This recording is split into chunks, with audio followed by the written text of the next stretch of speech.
I had always believed in the strength of my relationship with Emma. 6 years of shared laughter, dreams, and an unwavering bond seemed unbreakable. But betrayal often strikes when least expected. The evening began innocuously, a friendly gathering at a mutual friend's house. The air buzzed with conversations, the clinking of glasses, and carefree laughter. Yet, an undercurrent of tension ran between my best friend Ryan and Emma that I couldn't quite place. As the night unfolded, I noticed Ryan whispering something to Emma in a corner. Their laughter seemed too intimate, their gestures too familiar. My instincts screamed for answers, but I dismissed the unease as paranoia. It wasn't until a careless comment from another friend about how close Ryan and Emma had become that my world tilted. Confronting Ryan seemed the logical step, but I chose a subtler approach. A candid question to Emma should have sufficed. Instead, her deflective answers only added to my doubts. Later that evening, Ryan approached me with uncharacteristic hostility, accusing me of being controlling and possessive. I was taken aback. Our friendship had never seen such animosity. It felt as though an unseen wedge had been driven between us. Tensions finally boiled over when I privately asked Ryan if there was something he needed to confess. The question acted like a spark on dry tinder. Ryan's aggression flared as he accused me of paranoia and insecurity. Within moments, what began as a verbal disagreement spiraled into violence. Ryan shoved me, and I barely managed to steady myself before being struck by a vicious kick to my ribs. The gathering erupted into chaos as friends rushed to intervene. But Ryan's rage had crossed all boundaries. He reached for a wooden plank lying nearby and swung it at me. The impact sent me to the ground, and a horrifying moment ensued as Ryan attempted to stomp on my head. Friends finally managed to pull Ryan away, injuring him in the process. Bruised and battered, I was left reeling, physically and emotionally. Amid the commotion, my eyes sought Emma. Her reaction struck me harder than any blow Ryan had delivered. Instead of rushing to my aid, she stood by Ryan, her hands trembling as she helped him up. Her whispered reassurances to Ryan drowned out my groans of pain. A sinking realization began to form in my mind: this was no ordinary misunderstanding. Something deeper, something darker, had been hiding in plain sight. By the time the dust settled, I had sustained fractured ribs and a broken elbow. I was rushed to the hospital, but my injuries paled in comparison to the emotional devastation. In the sterile silence of the hospital room, questions plagued my mind. How had Ryan, someone I considered a brother, turned into a predator? Why had Emma's loyalty shifted so profoundly? And most importantly, what truth was I on the brink of uncovering? The answers began to unravel slowly, with each interaction adding a new layer to the betrayal. Emma's demeanor in the following days raised more questions than it answered. She avoided my probing questions and spent more time checking on Ryan than addressing the gravity of the incident. It wasn't until a fraught conversation weeks later that the truth emerged. Emma admitted to having kissed Ryan twice. Her confession came with a flood of justifications. She described Ryan as a lost soul who needed her support, someone she viewed as a younger brother figure. But her reasoning only deepened my sense of betrayal.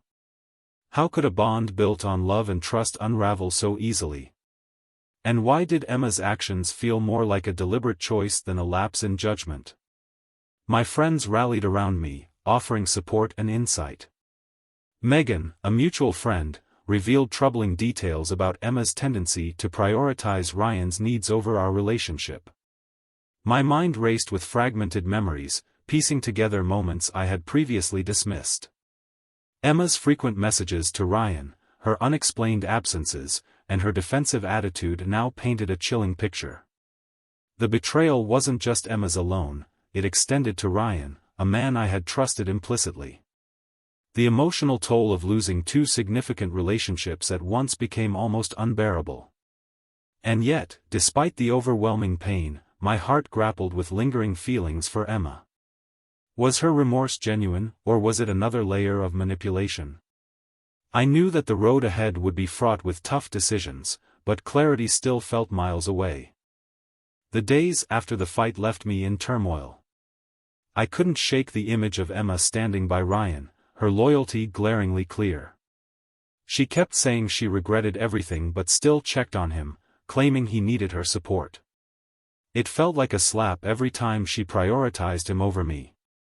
Meanwhile, Ryan vanished from our circle, and I was left piecing together fragments of a broken trust. Megan stepped in, revealing details I hadn't known. Over the past year, Emma and Ryan had been closer than I imagined. Late-night talks, secret outings, and moments she passed off as innocent now looked damning. Megan's words hit harder when she admitted Emma once said Ryan needed protecting. It was the same excuse Emma gave me, a fragile soul who couldn't handle life's hardships. Ryan wasn't just fragile, though. Megan hinted at his manipulative nature, something Emma either ignored or refused to acknowledge. He thrived on twisting emotions, keeping people under his thumb. Suddenly, it wasn't just Emma's betrayal, it was Ryan's calculated game. When I confronted Emma with this, her reaction was defensive. She said Megan exaggerated, that Ryan wasn't as bad as I thought. But when I pushed harder, asking about the secretive texts and late meetings, her excuses unraveled. She admitted she'd hidden things, not because she'd done more, but because she feared my reaction. The half-truths made it worse. Emma confessed Ryan had leaned on her heavily, using guilt to keep her close. He'd begged her not to abandon him during his dark moments, manipulating her into staying. She claimed she was torn between guilt and love for me. But her torn loyalty stung deeper than any words could. Ryan wasn't finished. He reappeared with messages that swung between fake apologies and blaming me for pushing him too far. I showed them to Emma, expecting her to cut him off. Instead, she sympathized, calling his actions a cry for help.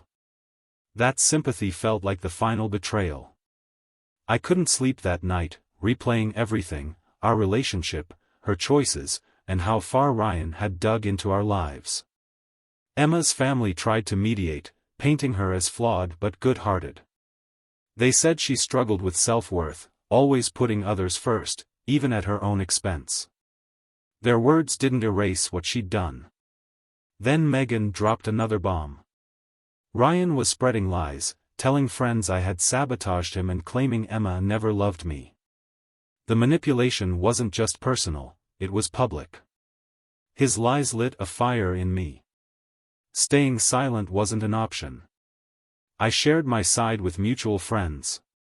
Not to seek pity, but to set the record straight. The response was validating. Ryan's mask of victimhood cracked, and Emma's continued connection to him became harder for others to justify. By the end of it all, I knew one thing: I couldn't live like this anymore. The choices ahead were daunting, but for the first time, I felt ready to start healing, with or without Emma in my life. The betrayal still haunted me, but so did a spark of hope that I could rebuild, one painful step at a time. The tension between us reached its breaking point when Emma finally acknowledged what I'd been suspecting all along: she wasn't ready to cut Ryan out of her life completely. It wasn't just that she couldn't, it felt like she didn't want to. Her excuses, thinly veiled as concerns for his well-being, only deepened my doubts about where her heart truly lay. Ryan's shadow loomed large, even as I tried to focus on rebuilding myself. I decided I couldn't move forward without addressing everything head-on. I asked Emma to meet me at the park where we used to spend countless evenings, a place once filled with good memories but now heavy with unresolved tension. She arrived late, looking uneasy. It felt like she was already anticipating the worst. I laid it all out for her: the pain, the betrayal, the unanswered questions.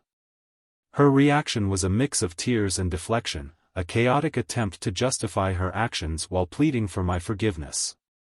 Emma finally admitted that Ryan had been pressuring her to leave me. He painted himself as a victim, someone misunderstood and broken, and Emma's guilt made her susceptible to his manipulation.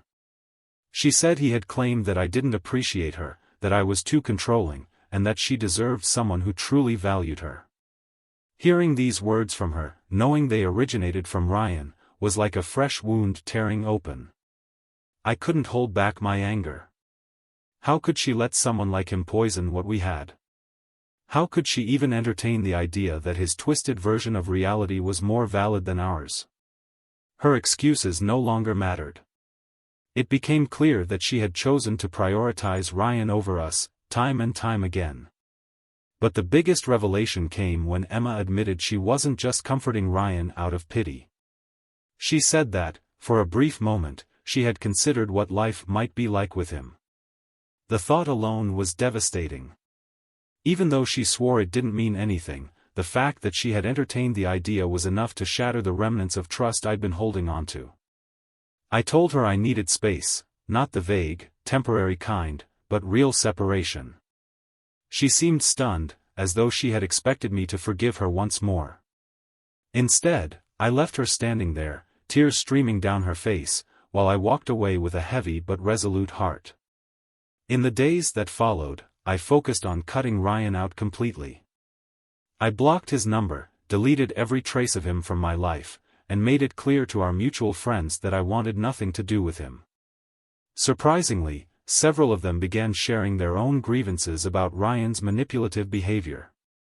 He had a history of using people until they served no further purpose, leaving a trail of broken friendships behind him. Knowing this didn't erase my pain, but it gave me perspective. Ryan's actions weren't personal, they were part of a pattern. Emma, however, remained an unresolved chapter. She reached out multiple times, each message more desperate than the last. She apologized for what felt like the 100th time, begged for another chance, and promised to cut ties with Ryan for good. But her words felt hollow.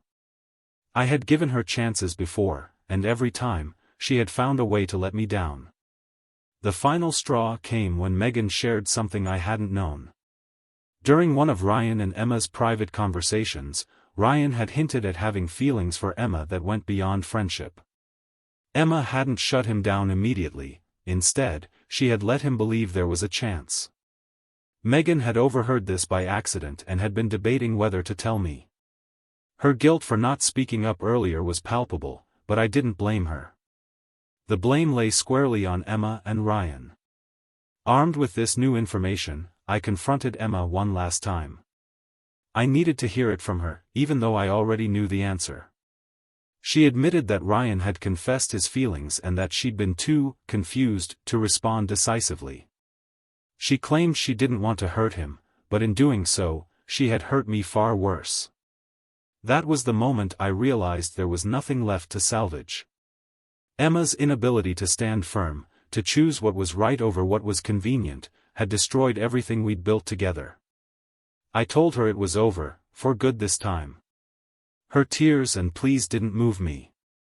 I'd spent too long trying to hold on to someone who wasn't willing to fight for us the way I had. Walking away was one of the hardest things I've ever done, but it was also the most liberating. For the first time in months, I felt like I could breathe again. The weight of betrayal, though still heavy, no longer suffocated me. I knew the road to healing would be long, but I was finally ready to take the first step. The end of my relationship with Emma should have felt like closure, but instead, it opened a new chapter of complications. As I tried to move on, reminders of her and Ryan were everywhere. Mutual friends brought updates I didn't ask for, stories of how Emma had withdrawn from everyone and how Ryan continued to spin lies. The web they had woven didn't dissolve just because I chose to walk away. Then came the shock I hadn't anticipated. Megan, the friend who had been my anchor through all of this, shared something that turned my world upside down again. She revealed that Ryan had started rumors about me in his desperate attempt to save face. He'd been telling people that I had driven Emma away with my controlling behavior and that I'd overreacted to their innocent friendship. It wasn't just hearsay. Screenshots of his messages showed him twisting facts, painting himself as the victim once again. The anger I thought I'd put to rest flared up. Ryan wasn't content with just ruining my relationship, he wanted to tarnish my reputation too. I debated whether to confront him or let his lies crumble on their own. Megan encouraged me to rise above it, but my frustration demanded action. I needed to reclaim my narrative, not for others, but for myself. What I didn't expect was the role Emma's family would play in the fallout. Her mother reached out to me, apologizing for what had happened and begging me to forgive Emma. She insisted that Emma had made mistakes but still loved me deeply. It was hard to process. How could someone who loved me so much inflict such pain? Yet, her mother's words stirred something in me. A part of me still wanted to believe that Emma's love had been real, even if her choices had been misguided. Days later, I received an email from Emma herself. It was different from her previous messages, less desperate, more reflective. She acknowledged her flaws, her tendency to put others' needs above her own, and how it had cost her everything. She wrote about Ryan's manipulation and admitted she had let it go too far. But the part that stood out the most was her confession that she'd finally cut Ryan out of her life for good. She claimed to see now how toxic he had been, not just to her but to everyone around him. I didn't know what to make of it. Was it genuine or just another attempt to pull me back? Her words sounded sincere, but sincerity couldn't undo the damage. Still, I found myself reading the email more than once, trying to decipher her intentions. Was she truly seeking redemption, or was this just another chapter in the cycle of guilt and forgiveness? As I mulled over her message, a new complication arose. Ryan's lies weren't just circulating among friends, they had reached my workplace.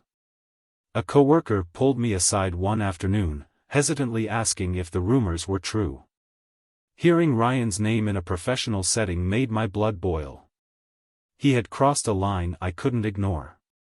I decided to address it head-on. I gathered the evidence Megan had shared and spoke to my manager, explaining the situation. Thankfully, they were understanding and assured me that my character spoke louder than any rumor. While it felt good to clear my name, it was another reminder of how deeply Ryan's actions had infiltrated my life. He wasn't just a shadow from my past, he was a threat to my future. In the midst of this chaos, I began to see Emma in a different light. Her flaws were undeniable, but so was her vulnerability. She wasn't the villain I had painted her to be, nor was she entirely a victim. She was human, capable of both love and betrayal, strength and weakness. It didn't excuse what she had done, but it made me realize that holding on to anger wouldn't bring me peace. One evening, I decided to respond to Emma's email. My words were measured, not cruel but firm. I told her I appreciated her reflection and her effort to change, but I couldn't go back. The wounds were too deep, the trust too broken. I wished her well and asked her not to contact me again. It was a finality I hadn't been ready for before, but now it felt necessary. After hitting send, a wave of relief washed over me. For the first time in months, I felt like I had taken control of my story. Emma's chapter in my life was over, and while Ryan's presence still lingered, I was determined to reclaim my peace. The road ahead was still uncertain, but I finally felt like I was walking in the right direction. Walking away from Emma and cutting ties with Ryan had given me a sense of control I hadn't felt in months, but the story wasn't over yet.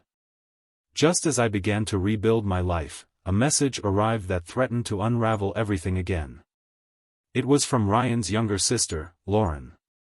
We had barely interacted before, but her words were alarming.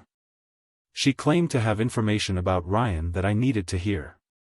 Curiosity outweighed my reluctance to engage with anything connected to Ryan. We met in a quiet cafe, where Lauren's demeanor confirmed she was deeply conflicted. She explained that she had stayed silent for too long but could no longer ignore what her brother had done.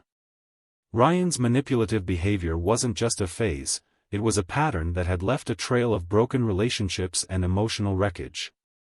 Lauren confessed that Ryan had confided in her, boasting about how he had taken control of Emma's emotions and used her insecurities to drive a wedge between us.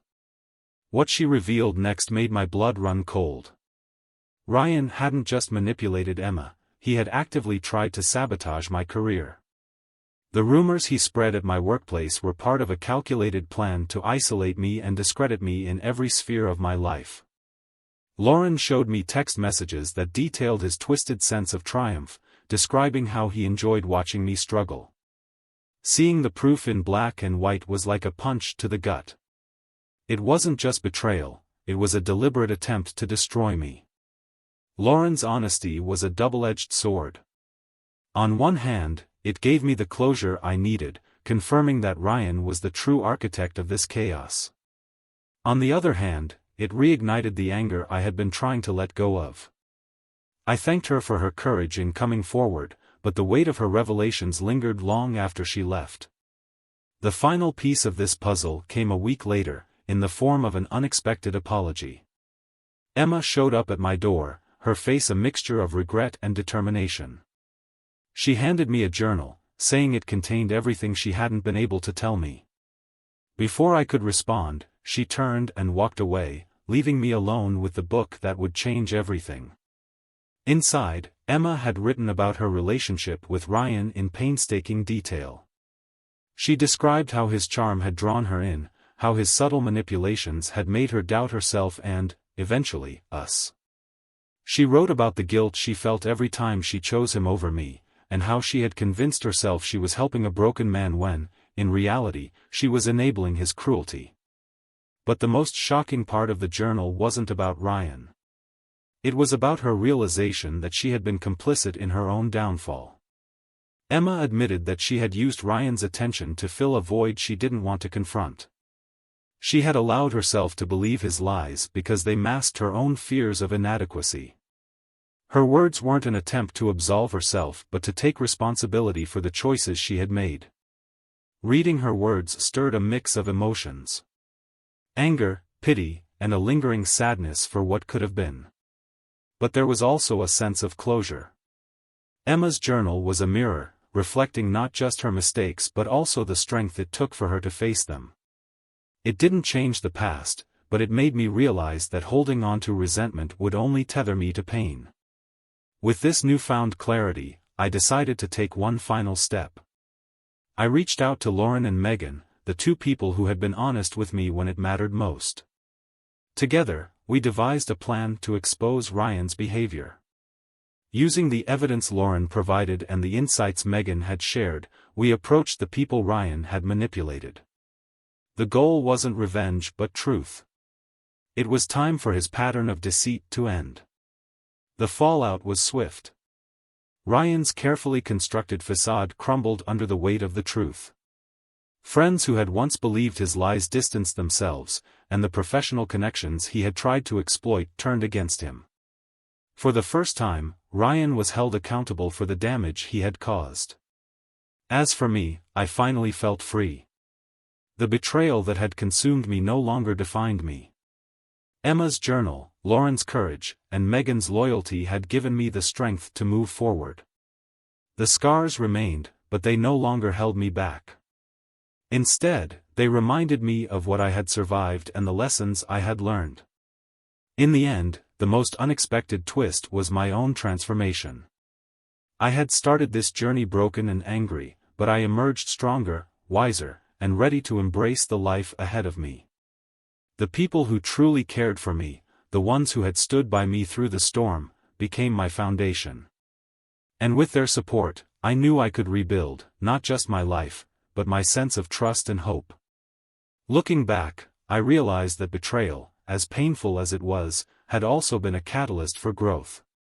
It forced me to confront truths I had ignored and to value the relationships that truly mattered. And for that, I was grateful.